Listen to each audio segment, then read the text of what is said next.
Здравейте, котите, и добър вечер в този късен януари. Какво стана с Vision Board, мила? Къде е? Точно така, няма го. Тя годината дойде и си тръгна, скъпа. Идвам да ти напомня да ставаш и да се погрижиш за себе си, коте. Знам, че ще се почувстваш по-добре. Първата задача за днес. Корена, израснал, цвета, избледнял. Значи ставаш и преебаваш. Ако си натурална кралица, знам, че е време, скъпа, просто я измия. После опраш екстеншъна и на него му е време. Тази година ще ходим само с свеж екстеншън. Втора задача. Сядаш, правиш прическа, дори да не трябва да ходиш никъде, е така на тебе да те е кеф. Слагаш екстеншъна, той мирише на портокалче. Въртиш машата, тя мирише на изгоряно бедецоке. След като се погледаш и се почувстваш, ставаш и отиваш да изпълниш последната задача. А именно да легнеш и да си поспинкаш, докато Габи ти прави миглите. Това не е шега, хора, спах през абсолютно цялото време и това беше най-терапевтичното нещо, което ми се е случило цяла седмица. Аз вече имам абсолютно пълно доверие, така че казах да си прави каквото си поиска и просто се събудих за резултата.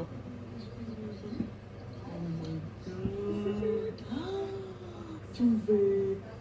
Не отидеш да последваш Габи Еса след този резултат, направо не знам. Ако искаш и ти да се развиеш в тази сфера, абсолютно трябва да я последваш, защото тя вече започва да преподава. Оставям и социалните мрежи тук. И да ме последвате и мен за още задачки.